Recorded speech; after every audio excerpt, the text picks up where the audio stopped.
नमस्कार। अनंत ज्ञान host anchor series में आप सभी का हार्दिक अभिनंदन है, स्वागत है। आज 9 जुलाई है। आज के दिन ही बीएससी यानी कि बॉम्बे स्टॉक एक्सचेंज, जिसकी स्थापना कपास व्यापारी प्रेमचंद रायचंद जी द्वारा 9 जुलाई 1875 ईस्वी को की गई थी। यह एशिया की सबसे बड़ी स्टॉक एक्सचेंज है। कहते हैं कि कोई भी कलाकार अपनी कला को अपने तक सीमित नहीं रखता, वो उसको आगे बढ़ाता रहता है और उसके द्वारा प्रेरित किए गए जो भी शिष्य हैं वो दुनिया जगत में अपना नाम कमाते हैं, तो उसको आत्मसंतुष्टि मिलती है। इसी का उदाहरण आज हमारे समक्ष उपस्थित हैं प्रोफेसर रमेश रवि शर्मा जी। सर, आपका अनंत ज्ञान होस्ट एंकर सीरीज में बहुत बहुत स्वागत है, अभिनंदन है। नमस्कार। नमस्कार सर, तो सबसे पहले तो हम आपसे और दर्शक आपसे जानना चाहते हैं कि आपकी शिक्षा कहाँ कहाँ हुई और कहाँ तक पहुंची।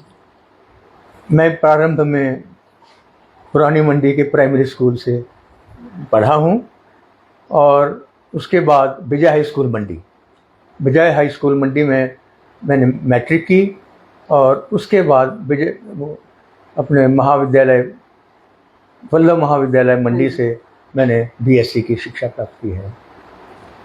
और उसके बाद बीएससी करने के बाद मैं साइंस का एक बहुत अच्छा स्टूडेंट नहीं था, तो उसके बाद मैंने एमकॉम किया है देहरादून से। तो देहरादून से एमकॉम करने के बाद मुझे जल्दी ही एक्चुअली साल भर के बाद नौकरी मिल गई, जो मैंने धर्मशाला में आरंभ की। अच्छा, आपकी शिक्षा जो है वो आपकी जो नौकरी है वो धर्मशाला से आरंभ हुई? जी हाँ, जी हाँ। तो सर, आपको ये पारंपरिक कला में आपको प्रेरणा कहाँ से मिली? अपने आसपास से, अपने ही वातावरण से। और मेरे घर में मेरी माँ जो थी, वो मेरी माँ एक बड़े कलाकार के घर से यहाँ आई थी। मेरी माँ बचपन में 2.5 साल की उम्र में ऑर्फन हो गई थी। तो उसके बाद उनको उनके नाना गाहिया नरोत्तम जी ने पाला था, और गाहिया नरोत्तम जी के वो तो बहुत कला के धनी थे। तो उनसे वो कई बातें उन्होंने सीखी और उन्होंने याद रखी और जो हम तक पहुंची। तो माँ हमें वो उनकी कहानियाँ सुनाया करती थी, जिससे थोड़ा सा कला के प्रति थोड़ा सा रुझान तो हुआ, लेकिन हम कलाकार तो वैसे बन नहीं पाए। बाकी पुरानी मंडी में भी माहौल ठीक ठाक इसी था। शास्त्री उत्ताशन जी थे, तो वो हमें से इस तरह के काम के लिए ये करते थे, प्रोत्साहित करते थे। अच्छा, तो सर जैसे हमारा एक बांछड़ा है पारंपरिक, जो एक कला है मंडी जनपद की, उसके बारे में कुछ बताएंगे? वो आपने आरंभ किया है सर मंडी में? नहीं, ऐसा तो दम्भ मैं नहीं भरूंगा। हाँ, बांछड़ा मैंने बचपन में 65-70 साल पहले पुरानी मंडी में देखा। फिर उसके बाद हुआ ये कि कॉलेज में हम नाटक करवा रहे थे। तो नाटक करवाती बार गंभीर नाटक था। तो नाटक करवाती बार ये 2 कलाकार थे हमारे पास, सीमा और सपना। और तो ये इतना मतलब आपस में जो कन्वर्सेशंस कर रही थी, तो मैं और प्रोफेसर कृपाल, हम दोनों उनको देख करके, उनके कन्वर्सेशन को सुन करके लोटपोट हो जाते थे और गंभीर नाटक को भी भूल जाया करते थे। और उसके साथ साथ ये और दूसरे लोग थे, पवन था, योगेश था, ये लोग थे। तो इन लड़कियों ने थोड़ा सा ऐसा ये माहौल बनाया कि हमें ध्यान आया कि यार मंडियाली में काम हो सकता है, कुछ ना कुछ काम हो सकता है। तो प्रोफेसर कृपाल ने गिरगिट को ट्रांसलेट किया था कांगड़ी में। तो फिर यहाँ पर गिरगिट को ट्रांसलेट किया मंडियाली में, वो हुआ। फिर उसके बाद हमने कॉलेज में ये बांछड़ा किया। फिर मैं और पवन हम घूमने चले गए इधर उधर।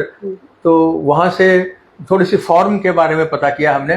तो फॉर्म का ज्ञान करने के बाद जो कुछ हमें हासिल हो सका वो हमने किया, और उसकी फॉर्मेट एक आपस में हमने बना लिया।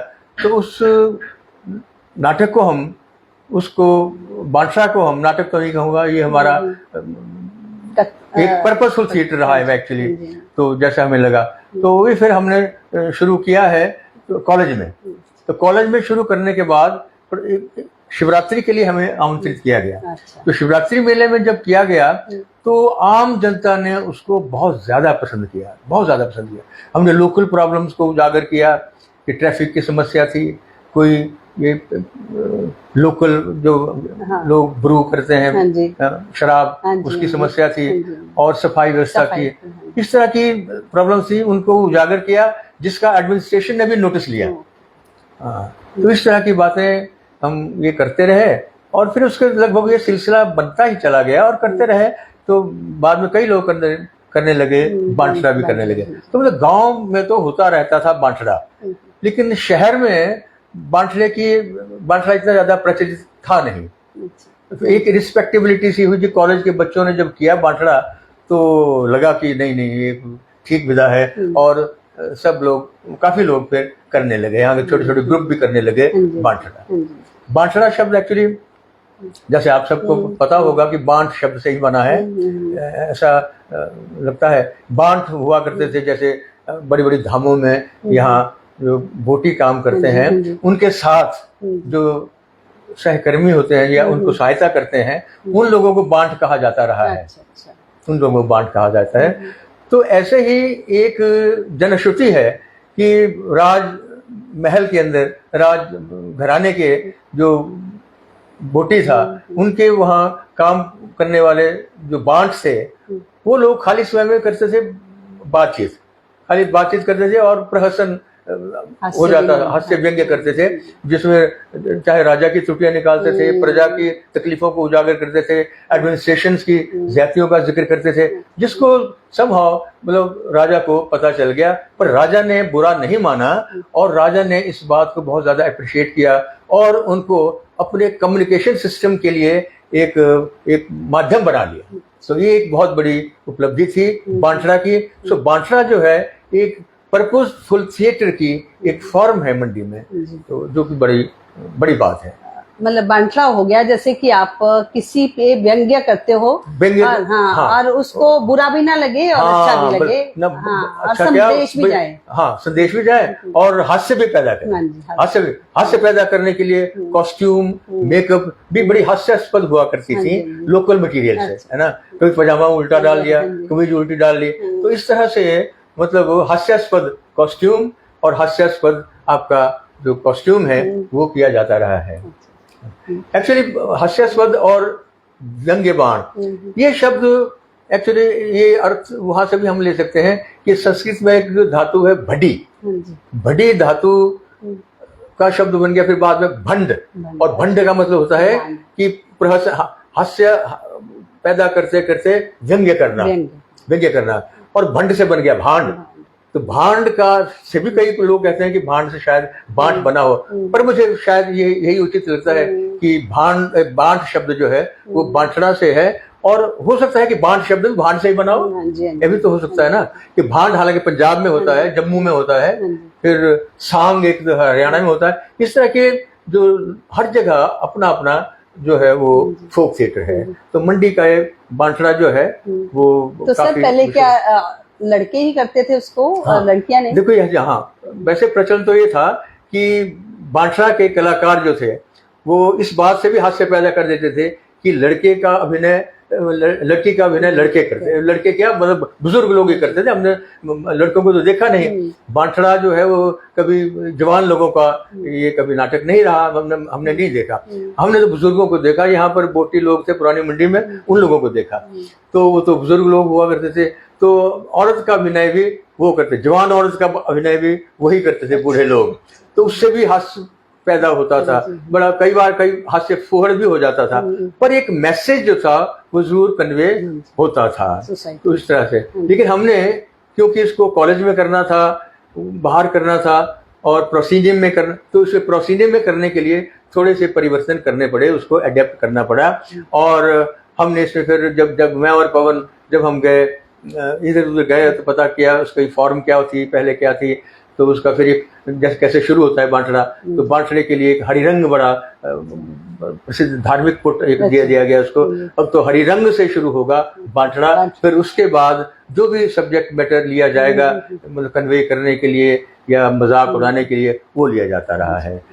ठीक सर, कुछ नाटक भी हैं आपके, जैसे ब्रह्म राक्षस का शिष्य, वो नेशनल लेवल तक भी गया था, और तोता मैना तो कोई ऐसा नाटक नहीं था एक्चुअली। एक लक्ष्मी नारायण लाल का एक नाटक था शगुन पंछी। अच्छा। वो जब मैं टीचर था धर्मशाला कॉलेज में, तो वहाँ प्रोफेसर ओम अवस्थी हुआ करते थे, बहुत विद्वान थे और मेरे बहुत मतलब आदरणीय थे, प्रिय थे, प्यारे थे। और वो स्कूल कॉलेज टाइम से ही मुझे बहुत प्यार करते थे। जब मैं कॉलेज में कंपटीशन में वहाँ गया, मैं, प्रकाश पंत, नरेंद्र चोपड़ा जी, हम जब वहाँ धर्मशाला में गए तो कविता पाठ करने, तो वो लोग हमसे बहुत प्रभावित हुए और वो हमको बहुत प्यार करते थे, जानते थे। तो जब मैंने नौकरी ज्वाइन की तो वो बड़े खुश हुए, और खुश होने के बाद फिर जब कॉलेज के नाटक करने की बारी आई तो उन्होंने जो अपने नाटक को निर्देशन मंडल में रखा। वहाँ पर यह था कि नाटक करवाने वाले 3-4 लोग होते थे, तो उसमें मुझे भी शामिल कर लिया और मुझे बड़ा गर्व महसूस हुआ कि मैं नया आया हूँ यहाँ, और नया ओम अवस्थी जी ने इतना प्यार दिया। और उस नाटक में ऐसे कलाकार थे, अनूप सेठी जैसे, कि उनसे मतलब बहुत ही मजेदार, बहुत अच्छे कलाकार थे। तो उनसे बल्कि मैं तो सीखा उनसे, वो तो स्टूडेंट से। तो वहाँ से फिर शुरू हुआ है। वहाँ पर एक बार लाहौर में एवलांच हुआ, तो एवलांच के लोगों को सहायता देने के लिए फिर एक नाटक किया गया। उस नाटक में कॉलेज के प्रोफेसर और एमए पढ़ने वाले छात्र सब मिलजुल करके नाटक करने लगे। हमने 1-2 नाटक किए। एक किया नाटक शगुन पंछी नाटक किया, तो उसमें हमने भी एक्ट कर लिया, क्योंकि मैं कॉलेज में किया 1-2 नाटकों में काम। तो वहाँ शगुन पंछी में किया, तो शुरू में तो ऐसे हुआ भी, पहली जो अपीयरेंस हुई तो बड़े रोचक मतलब संस्मरण है। तो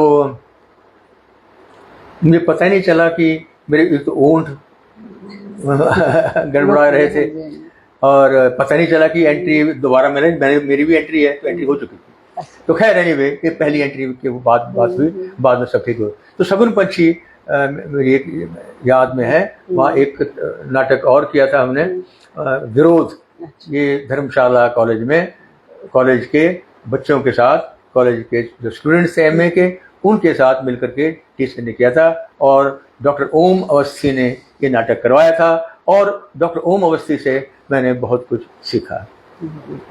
सर, आपके द्वारा जो स्टूडेंट्स हैं, जो आपसे प्रेरित हुए हैं, वो आज सिनेमा जगत में भी अपना नाम कमा रहे हैं, उनके बारे में कुछ बताइए सर। अब ऐसा है, हाँ, ना, वो तो जैसे बम्बई में जो यहाँ एनएसडी करके गए, यहाँ कॉलेज के अंदर जब नाटक हुआ करते थे, तो नाटक करने के बाद एक बार भाषा संस्कृति विभाग ने कहा कि हम एक वर्कशॉप करेंगे एनएसडी के कोलैबोरेशन से। तो एनएसडी की वर्कशॉप यहाँ हुई। क्या एक रिसर्च अमला रॉय थी शिमला से, उसने एक वर्कशॉप की, और उसमें ये सब लोग उसमें शामिल हुए। और फिर ये सब करने के बाद एनएसडी में उसकी बारी आई, जो इंटरेस्टेड थे तो लोग गए, जैसे पवन था, सपना, ये लोग गए, गगन थोड़ा बाद में आया, नीरज सूद, ये सब लोग एक्चुअली गए वहाँ पर। सपना, नीरज, पवन, ये लोग वहाँ, गगन, तो ये लोग वहाँ, अरुण भी बम्बई में काम कर रहा है, बहुत अभी उस फंक्शन में आ नहीं सका, लेकिन अरुण भी अच्छे काम कर रहा है। तो ये लोग जो थे सबसे पहले वहाँ से एनएसडी किया उन्होंने, और एनएसडी के बाद इनको काम धाम मिलता रहा वहाँ पर। बड़े पहले से ही कलाकार थे ये लोग, तो आज भी उनको देख करके बड़ा मजा आता है, बड़ा आनंद आता है, बड़ा गौरव महसूस होता है। तो सर, अभी आपको इंटरनेशनल नीरज सूद का नाम मैंने लिया था। नीरज बहुत अच्छा काम कर रहा है, सपना बहुत अच्छा काम कर रही है, पवन प्रोडक्शन में बहुत अच्छा काम कर रहा है। तो सीमा जो है वो परोक्ष रूप में वहाँ काम कर रही है ना, थिएटर का काम कर रही है। उसका स्कूल भी उसके बाद खुला बना। जो भी था, एक और था कलाकार जो बम्बई में काम कर रहा था, हमारा बहुत योग्य था, कपिल। और कपिल जिसका दुर्भाग्य से मौत हो गई है, मुझे उसका बड़ा अफसोस है। तो वैसे ये बड़े ही अच्छे लड़के थे, शुरू से ही होनहार थे, और तब जाकर के अपनी मेहनत से ये लोग ज़्यादा वहाँ पर पहुँचे। हमने तो ज़्यादा प्रेरणाएं दे सकते थे और क्या कर सकते थे। इनके साथ नाटक किया है, ये मेरा सौभाग्य रहा है। सर, तो इंटरनेशनल फिल्म फेस्टिवल में आपको लाइफ टाइम अचीवमेंट अवार्ड से नवाजा गया, तो उसके बारे में कुछ कहेंगे आप? क्या कहूँगा उसके बारे में। सम्मान तो किसी को बुरा तो किसी को लगता ही नहीं है, सम्मान सबको अच्छा लगता है, चाहे कोई कुछ कहे। तो ये सब इन लोगों की मेहरबानी से। पवन ने बहुत काम किया इस फंक्शन के लिए। पवन मुझे बार बार कहता है कि हम ऐसा करेंगे, ऐसा करेंगे। मैं थोड़ा हिचकिचाहट महसूस करता था कि ऐसा तो मैंने ज़्यादा कुछ नहीं किया है। तो पर फिर भी ये लोग माने नहीं, और अवार्ड जो दिया है वो तो खैर सिर माथे पर। तो मैं बहुत बहुत धन्यवादी हूँ इनका, और चैनल का धन्यवादी हूँ जिन्होंने मुझे धन्यवाद करने का मौका दिया, बच्चों को भी। सर, कुछ युवाओं के लिए संदेश देंगे आप, जो आजकल की पीढ़ी है वो भी इसमें नाटक में जा सकती है? युवाओं के लिए संदेश यही है जी कि वो थोड़ा पढ़ें, और पढ़ने से एक सोच बनती है, और सोच बनने से एक संवेदना जागृत होती है, संवेदना बनती है, और संवेदना जो है वो समाज के काम आती है बहुत ज़्यादा, तो समाज के प्रति जागरूक बनाती है। तो उस संवेदना को हासिल करने के लिए पढ़ना, जो कि बहुत कम हो गया आजकल, ये थोड़ी बात कई बार अखरती है मोबाइल के ज़माने में, क्योंकि पढ़ने से जो बहुत कुछ मिलता है, बहुत कुछ फायदा होता है। तो सर, आपका स्टूडियो में पधारने का बहुत बहुत धन्यवाद। हम आपके स्वस्थ भविष्य की कामना करते हैं और आपसे विदा लेते हैं। Thank you. बहुत बहुत धन्यवाद, बहुत बहुत धन्यवाद, धन्यवाद।